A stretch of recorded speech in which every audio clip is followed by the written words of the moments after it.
이게 이제 정교 분리를 모르기 때문에 그 한번 이걸 정리를 해야 돼요. 왜냐하면 하도 이걸 가지고 어리석은 소리를 하니까 정교 분리 타령하는데 정교 분리가 뭔지를 몰라. 그러니까 저는 이제 개념화의 문제를 중시하고 있는데 왜 그러냐면 패턴을 봤을 때 한국이 위험해지는 이유가 뭘까 했는데 소득도 높아지고 사회가 발전을 했는데 사람들이 개념화 시키는 거에 아직도 약해요. 그러니까 자유민주주의는 해야 되는데 그게 뭔지를 모르니까 어떻게 해야 될지 몰라요. 그런 문제들이 생겨요.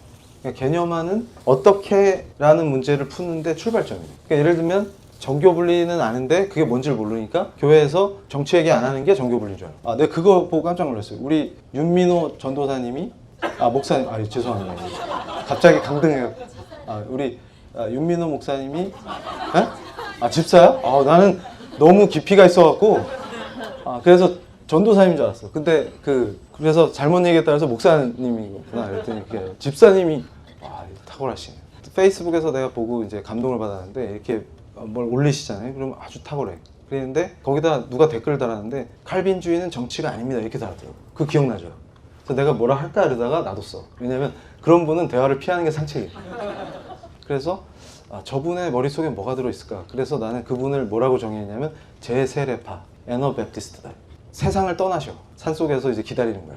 부르시는 걸. 그러면 두 가지 길이 있어. 하나는 뭐냐면 군대도 안 가고 여호와의 증인이 되든지 아니면 칭의를 잘못 이해해갖고 구원파가 되든지 그러면 돼. 근데 우리는 그런 사람들이 아니에요. 개혁주의는. 그래가지고 정교 분리의 출발은 자유의 원리에서 시작돼요. 탁월한 거죠. 그러니까 미국 헌법에 국교 부인의 원리가 탑재된 거는 위대한 실험이에요. 헌법 파괴 역사에서도. 탁월하게 인간에게 어떻게 자유를 부여할 거냐. 내가 지난번에도 얘기했지만 이걸 꼭 기억해야 됩니다. 이번에 우리 일본 방문단들이 감동받았던 게 창과학회 사람들이 하나님을 모르는 우상숭배자들임에도 불구하고 한 사람 한 사람의 존엄성, 이 얘기를 강조했죠. 그래서 제가 우리 팀에게 뭘 얘기했냐면 예수님이 주대심이 뭐냐, 이게 누가 왕이냐, 이 문제가 제대로 안 되고 예수가 누군지 제대로 모르면 오히려 이교도보다 현실 생활을 더 못하게 됩니다. 그러니까 왜냐하면 다양한 흉내와 버전이 나올 수 있거든요. 근데 탁월하게 이게 시작된 거는 우리 크리스찬들이 시작했다. 개인이 어떻게 등장하냐, 이거는 근대의 출발과 매우 밀접합니다. 그러니까 기본권의 주체가 등장한 거죠. 기본권이라는 개념도 없던 시절에 기본권이라는 개념이 생기고 그게 인권의 출발이죠. 근대적 인권에. 그게 가능하려면 개인이 등장해야 돼요. 그러니까 각각의 개인이 존엄하다.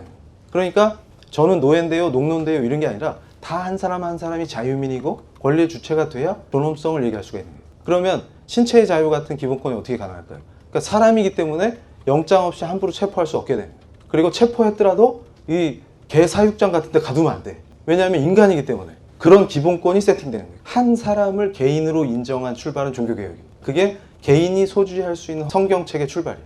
그러니까 내가 말씀을 소지하고 그걸 늘 읽고 묵상하고 하나님께 직접 기도한다고 하는 종교개혁의 정신에서 출발한 거예요. 거기서 기본권이라는 개념이 나옵니다. 그래서 존 위클리프가 영어 성경을 만들어서 사람들이 한 권씩 소지하고 그게 어떻게 보면 종교개혁의 시초죠. 그러면서 말씀을 스스로 깊이 묵상하고 읽고 기도하고 말씀의 기초에서 신앙생활하고, 요게 개인의 탄생의 출발입니다. 탁월한 거죠.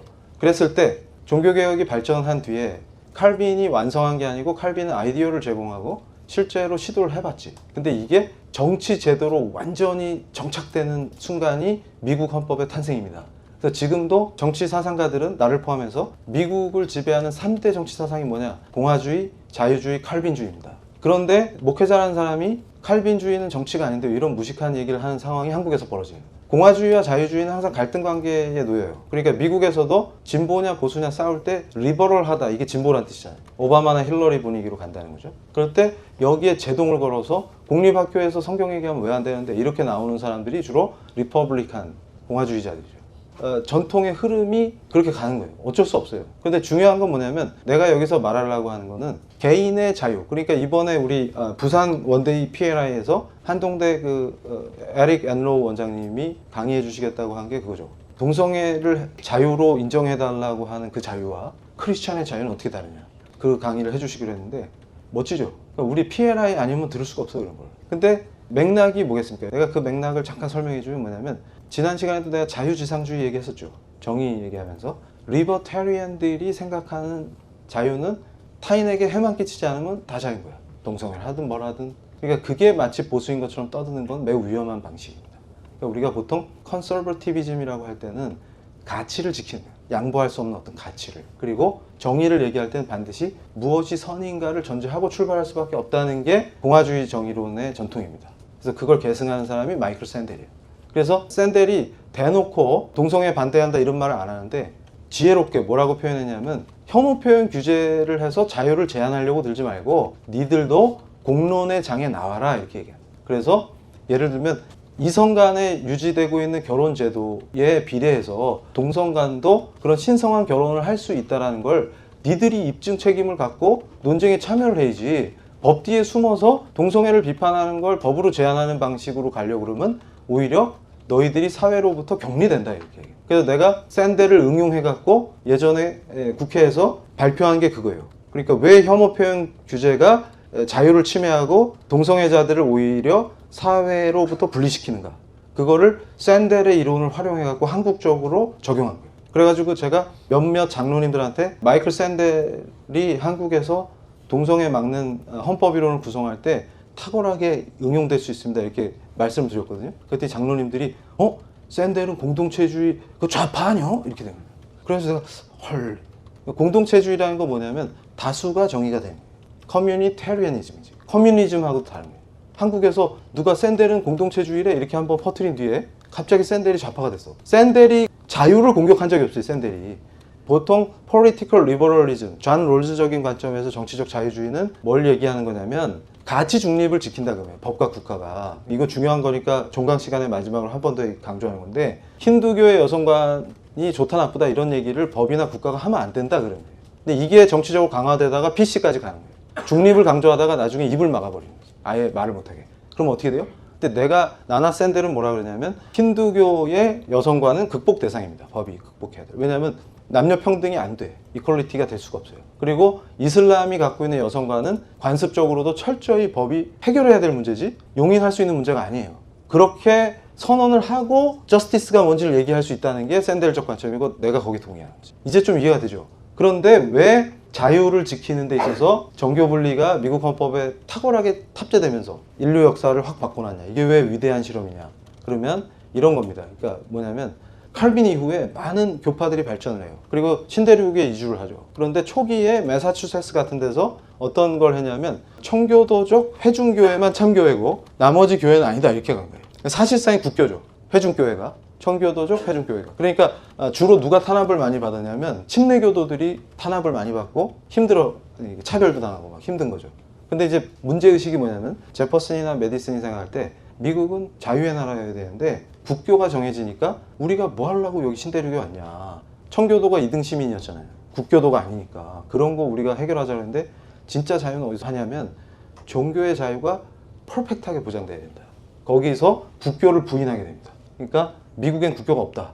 그래서 제가 한동대 사태랑 딱 연결해서 설명해 주면 그때 국회에서 한동대 그 교목을 징계한 게 문제다 이렇게 해가지고 공격했을 때 내가 방어 논리를 얘기하고 숭실대가 국가인권위원회에 제출한 의견서에서 정교분리 얘기는 내가 조언해 준 거예요. 김상현 교수한테. 그래서 한동대도 마찬가지고. 근데 이게 정교분리 위반이라는 걸 생각을 못 하는 거예요. 한국 그 학자들이. 왜냐하면 정교분리 그러면 주로 그 개념이 아닌데 이렇게 생각하는 거예요. 여기서 제일 중요한 게 뭐냐면 국교 부인의 원리에서 뭘 생각하면 되냐면 종교적 교리, 그 다음에 종교적 판단, 종교적 내용은 국가가 심사할 수 없다는 거예요. 출발이. 왜냐하면 그걸 심사하면 국가가 내용에 개입하게 되잖아. 내용 심사가 되잖아요. 그러면은 정교분리 위반일 뿐만 아니라 잘못하면 양심의 자유를 침해하게 됩니다. 왜냐하면 국가는 양심의 내용을 심사할 수가 없어. 그래서 내가 그 교목 징계한 것도 총장님 편에서 설명을 해준 게 교목은 교원인 동시에 목사죠. 근데 건화기념은 기독교 교리로 구성되어 있다고. 근데 거기에 반한다를 판단하는 거는 목사로서 그거는 정부가 개입하거나 국가기관이 개입할 수 없다는 뜻이에요. 그러니까 저 사람 이단이야라는 판정은 목사님들이 해야지 공무원이 할 수 없다는 거예요. 그래서 내가 사랑의 교회 사태를 위험하게 보는 게 사법부가 목사 자격을 확인해 주거나 결정하게 해서는 큰일 나는 겁니다. 그게 미국이 건국 당시에 미국 헌법을 만들 때 했던 그 정신의 이전으로 돌아가는 정신 나간 자유의 파괴짓이다. 그러니까 어떻게 사법부가 누가 목사의 자격이 있는지 누가 목사가 돼야 되는지를 결정하게끔 교회가 오픈한다. 그런데 이걸 어떻게 받아들이냐면 바보들이라서 특정 교회가 싫고 특정 목사가 싫은 걸로 받아들이려고 그래요. 오히려 사법부가 결정해 주는 게 좋아. 이 무식함이 우리를 어떤 위험에 빠뜨릴 것이냐. 교회 내에 함부로 공권력이 들어와서 교회는 이래야 된다, 이런 내용을 가르쳐야 된다를 국가가 개입하지 못하게 만든 위대한 역사를 뒤집는 거예요. 누가? 우리 한국인들이. 왜? 그랬더니 지들끼리 싸우다가 법원을 끌어들이고. 그러니까 내 얘기는 그러면 교회 안에서 죄 지었는데 법원에 안 간단 말이에요? 누가 가지 말래? 왜 목사 자격과 누가 담임 목사여야 하는지를 법원에 물어보냐 그 말이지. 이건 굉장히 위험한 짓이. 그러니까 예를 들어서 횡령 범죄를 저질렀다. 그럼 검찰이 인지해서 수사해서 구속되는 게 당연한 거지. 그거랑 다른 문제다 그 말이에요. 그것도 구별이 안 됩니까? 네. 우리 정체는 뭐죠? 나도 모르겠다. 그러면 여러분이 보통 정교 분리 위반이다. 그러니까 separation이잖아. between church and state인데 그걸 어떻게 판단하냐. 그 문제는 또 딴 문제야 이게. 국교 부인의 원칙에서 정교 분리가 세팅될 때, separation이 세팅될 때 미국 법원에서 연방 대법원이 판례로 정한 테스트 기준이 있다. 이게 3단계 레몬 테스트 이렇게 불러요. 그래서 문화체육관광부에서 종교차별센터 만들었잖아요. 종자연에서 하도 난리쳐갖고. 그걸 난리쳤을 때도 내가 활약했고 기준을 만들 때도 내가 참여했다. 근데 기준 만들 때 내가 회심해가지고 이상한 상태가 됐어요. 그래가지고 나를 막 공격하고 저쪽에서. 쟤 왜 저러지? 이러면서. 근데 이제 회심했다는 얘기를 안 했기 때문에 그분들이 매우 궁금했어요. 제가 왜 저러나. 그냥 자꾸 크리스찬 편을 드니까. 근데 그건 편든 게 아니라 자유를 실현한 겁니다. 그래가지고 지금도 다운받을 수 있어요. 문화체육관광부 자료실에 거기에 요 기준이 잘 설명돼 있어요. 이게 뭐냐면 첫 번째가 뭐냐면 정부 정책의 목적이 세속적이야 돼. 세큘러 해야 돼. 목적이. 그러니까 그래서 내가 그랬어요. 맨날 교회에서 정교분리 위반이야 이따위 소리 해가지고 그러면 옛날에 태안에서 기름 유출 사고 있었잖아요. 그럼 교회에서 봉사활동 갔는데 공무원이 딱 달라붙어갖고 야 이쪽에 기름이 더 많습니다. 여기서 좀 봉사해 주세요. 그럼 정교분리 위반이야? 바보다 그 말이에요. 그 얘기는 뭐냐면 행정력이나 예산이나 이런 거랑 교회가 연합했다고 무조건 정교분리 위반이 아니고 뭐일 때? 목적이 종교적일 때 위반이다 그 말이에요. 그러면 예를 들어서 성북구에서 교동협의회 복지 사각지대를 없앤다 이래가지고 교회와 동사무소가 협력해서 독거노인 그 다음에 또 누구 있어? 그 왜 애들만 있는 집 이런 거를 교회 집사님들이 돕는다. 그게 왜 정교분리 위반이야. 정교분리 위반이라고 난리를 치니까 좌파들이 뒤로 물러서요. 교회들이 다 철수하고. 그게 왜 정교분리 위반이야. 목적이 뭐예요? 복지잖아. 성교 목적이 아니고 그러니까 성교는 부수적인 거지. 근데 교회가 지역을 복지 사각지대를 없애려고 행정력과 연합해서 열심히 섬겼더니 교회에 오더라. 그걸 막게 되면 그게 뭐라고? 그게 기본권 침해지. 이해가 되세요? 그러니까 무슨 얘기냐면 종교의 사회적 순기능까지도 제도로 통제하거나 정책으로 통제하겠다는 게 그게 침해라고. 권리 침해라고. 근데 그걸 모르니까 당하는 거예요. 그래서 2번이 뭐야? 정부 정책이 초래하는 결과가 특정 종교를 우대하거나 억제해서는 안 된다. 이게 주로 뭐예요? 예산 문제랑 관계되는 거예요. 그러니까 정부가 주로 뭘 할 때는 예산을 쓰잖아요. 그게 특정 종교를 우대하거나 차별하는 용도로 집행돼서는 안 된다가 2번이에요. 그래서 3번은 뭐예요? 정부와 종교가 유착해서는 안 됩니다. 정책이나 행정에서. 요 세 가지만 어기지 않으면 정교분리 위반이 아닙니다. 프랑스는 히잡을 못 쓰게 하죠. 공립학교에서. 이렇게 가는 프랑스 모델은 강력한 거예요. 그러니까 공적 영역에서 종교색을 빼겠다는 거지. 그러니까 프랑스가 훨씬 유물론 베이스가 강하죠. 근데 미국적 정교 분리는 그게 불가능해요. 기독교의 나라이기 때문에. 그러니까 우리 헌법을 해석하고 적용할 때 미국 헌법의 영향을 받았기 때문에 이 파트에서 종교 문제는 그렇게 가는 게 맞다는 거예요. 그런데 그때 종자연에서 박광수 교수랑 내가 폈던 전략이 프랑스식 정교 분리를 한국에 도입시키면 기독교인들을 다 잡을 수 있다는 뜻이죠. 그러니까 공립학교에서 아예 성경책을 교사가 꽂아놓는 것 자체를 공포로 느끼게 만들어버립니다. 이해가 되세요? 근데 저항을 안 하더라고. 그러면서 맨날 성교한대. 그래서 헐. 그러니까 그런 제도를 잡아야 성교가 되는 거야. 학교를 다시 회복해야 돼요. 선생님들이 마음 편하게. 그러니까 약간 부작용 일으키는 선생님들이 계시죠. 그런 분들만 왜 그러세요? 진정하세요. 이러면 되고 나머지는 성경책도 꽂아놓고 사랑하는 제자한테 복음을 전할 수 있게 해줘야지. 근데 더 내가 기가 찬 건 뭐냐면 교회가 세운 학교에서도 그 모양이야. 그걸 받아들이더라고. 미리 지레겁을 먹고. 그래서 제가 딱 보니까 물탕 기독교? 그거야. 그래가지고 이게 전통이 테오도 베자가 구체화시켰다. 칼빈의 후계자. 이런 제도적인. 그러니까 뭐냐면 칼빈, 베자, 알투지우스 이렇게 쫙 흐름이 있어. 그래가지고 미국 헌법을 기초한 제퍼슨이나 메디슨까지 영향을 주는 거예요. 쫙. 그 다음에 내가 주목하는 분이 미국의 두 번째 대통령인데 존 애덤스인데 이분이 법률가예요. 그러면서 강력한 청교도였어. 청교도 법률가. 이분이 미국 법치와 공화주의 전통을 세팅합니다. 탁월한 법률가였고 철저한 청교도 신앙이었고, 그래서 균형을 잡아요. 그러니까 제퍼슨이 너무 자유를 얘기할 때 균형을 잡아주고 그런 역할을 합니다. 제가 미국 정치를 보면서 뭐냐면 자유주의와 공화주의가 갈등 관계에 있을 때, 혹은 너무나 세속적으로 엇나갈 때, 내 자유 그러니까 자유지상주의는 뭐냐면 내 신체도 다 내 거야. 그러니까 내 맘이야. 그러니까 한동대 같은 짓을 벌여요. 뭐냐면 성매매가 왜 문제인데 이러잖아요. 그러니까 내가 깜짝 놀란 게 매춘 강연을 기독교 대학에서 한 거예요. 그 강사가 와가지고 저는 소위 사람들이 새칭 창녀라고 부르는 그런 직업을 갖고 있는 사람이에요. 그러면서 이 직업이 왜 문제입니까? 여러분들도 가져보세요. 그러면서 너무 좋아요. 지금은 폴리아모리, 다자연애를 하고 있는데 우리 집엔 여러 명이 삽니다. 그랬더니 너무 행복하고 해방감을 느껴요. 이러고 앉아있는 거예요. 그걸 징계했더니 국가인권위원회가 시정하라고 권고한 거고. 이게 미쳐 돌아가죠. 근데 미국도 미치죠. 그런데 거기서 항상 정치의 중심축 역할을 해주는 게 칼빈주의였다. 그러니까 모든 논쟁과 정치가 확 휘둘렸다 하면서 혼란을 겪다가도 중심축 역할을 칼빈주의가 해줬다. 그래서 미국의 좌파를 포함해서 유럽의 유물론자들은 미국 정치 전통 사상 중에 미국 정치에 영향을 준 칼빈주의를 가장 혐오하고, 아브라함 카이퍼적인 사고가 정치에 세팅될까봐 제일 겁을 냅니다. 그래서 제가 PLR을 하면서 뭘 선포했냐면, 아브라함 카이퍼 같은 사상, 신앙과 그 신앙의 기초가 되는 정치 사상이 2019년에 한국에서 출발해야 된다. 그게 PLI의 목적이에요. 그래서 시작한 거예요. 그러면 저쪽 그 음란한 애들이 제일 무서워한다. 그래서 칼빈의 저항권 사상을 정리해야 됩니다. 항상 우리가 착각하는 게 뭐냐면 기독교인은 무조건 순종하는 게 기독교인이다, 이렇게 또 거짓말을 해요. 근데 칼빈이 정확하게 가르쳐줬습니다. 뭐라 그랬냐면, 언제 기독교인이 저항해야 되냐, 세속 권력에 기준이 있어요. 그러니까 우리는 아무 때나 촛불 들고 나가고 횃불에 불 지르고 이러면 안 되는 사람들이에요. 그러니까 그때 그때도 제가 깜짝 놀란 게, 아니 기독교인은 촛불을 들고 나가야 합니까? 그걸 묻고 있는 거야. 그럼 찾아보면 되잖아. 근데 이해가 안 가요, 도대체. 그래서 막 헛소리들을 해. 나가는 게 진정한 기독교인이요, 안 나가는 게 기독교인이요, 이러면서 막 옥시쟁각시네. 그래서 내가 정리를 해줄게. 자, 저항권 사상을 배우면 돼. 세속 권력이 하나님의 권리를 도적질하려 할 때 그들에게 복종할 것이 아니라 그들의 머리에 침을 뱉어야 한다. 이게 칼빈이 하신 얘기예요.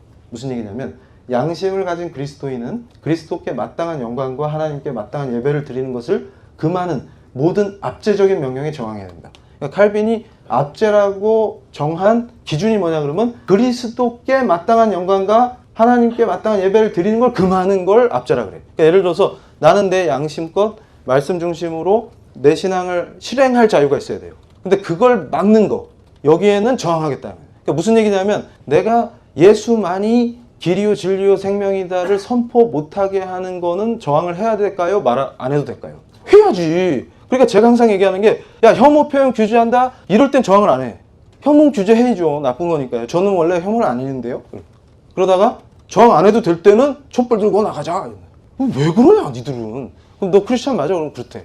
네가 믿는 기독교는 뭔데? 그러면 무당이 막 나타나고, 또 뭐 어디 이상한 데 가서 뭐 예언 받고 이러고 앉아. 뭐냐 너의 정체는. 이렇게 됩니다. 그러니까 결론적으로 뭐가 필요해?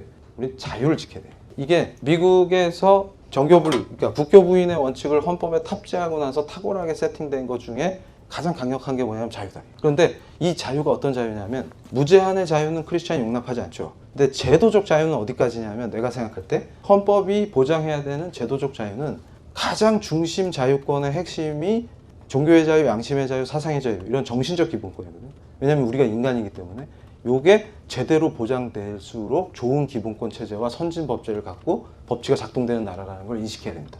무슨 얘기냐면, 종교의 자유 안에는 종교 실행의 자유가 있죠. 성교의 자유가 있어요. 이 성교의 자유 속에는 뭐가 포함되니까, 타 종교를 비판할 수 있는 자유가 포함되어 있는 거예요. 근데 지금 소위 정치적 올바름, PC가 추구하는 거는 그 자유를 뺏는 걸 제도화하는 거예요. 법으로 세팅하고. 이거는 크리스찬이 반드시 저항해야 될 요소가 됩니다. 여러분 잘 생각해 보세요. 내가 어떤 걸 발견했냐면, 예를 들어서 일본의 창가학회랑 교류를 한다? 그럴 때는 뭐라 그러냐면, 쟤들 귀신 들려갖고 주문하는 애들이야. 근데 그게 법화경을 기초로 한 필라소피를 갖고 있기 때문에 철학책에 굉장히 좋은 애들이에요. 문제는 예수가 없는 거지. 이해가 됩니까? 그러면 어떻게 해야 돼, 우리가? 걔들이랑 교류를 깊이 할까? 그러니까 그럴 땐 또 뭐라 그러냐면, 쟤들 귀신 들린 애들이야, 이러면서 기피해. 그러면서 교회 와갖고 우리 세계 선교 가요. 그리고 일본에 몰려가서 단기 선교 왔대. 진짜로 선교의 자유를 뺏을 수 있는 게 법으로 혐오 표현 규제 같은 걸 세팅하면 진짜 뺏기는 거야. 예의 바르게 이교도를 대하는 거랑 우리 신앙을 타협하거나 우리 권리를 뺏기는 거랑 구별을 못해. 이게 어떻게 된 거냐고. 그러니까 내 말은 오히려 이교도한테는 함부로 대하고 건방지게 굴고 목에 힘주고 이상한 짓을 해. 근데 오히려 그 사람들은 되게 겸손하게 나오고. 그래놓고 실제로 우리 종교의 자유를 박탈하겠다고 법을 만들겠다 그러면 그 당을 지지해. 이게 무슨 짓거리냐고. 이걸 정신을 차려야 된다. 그래서 결론은 뭐예요? 종교의 자유를 철저히 수호해야 된다. 근데 그 종교의 자유 라인 안에 뭐가 있어요? 미국 헌법이 세팅한 거를 우리가 헌법을 만들 때 응용한 거예요. 헌법 20조 2항이 그 2항의 핵심이 뭐냐면 미국 헌법의 국교 부인론을 채용한 거야. 응용해서 우리 헌법에 탑재시킨 거예요. 그럼 뭘 해야 돼? 종교의 자유, 그에 따른 종교 실행의 자유와 선교의 자유, 그에 부속해서 당연하게 딸려 나오는 타 종교를 비판할 수 있는 자유를 우리가 끝까지 지켜내야 헌법이 유지되고 PC에 의해서 기독교인이 2등 시민으로 전락하거나 우리의 종교의 자유를 박탈당하는 무시무시한 유럽과 같은 상황이 일어나지 않는다는 겁니다. 그걸 지켜야 돼. 그러니까 그걸 뺏으려고 할 때 저항하라 그 말이에요. 엉뚱할 때 맨날 저항하지 말고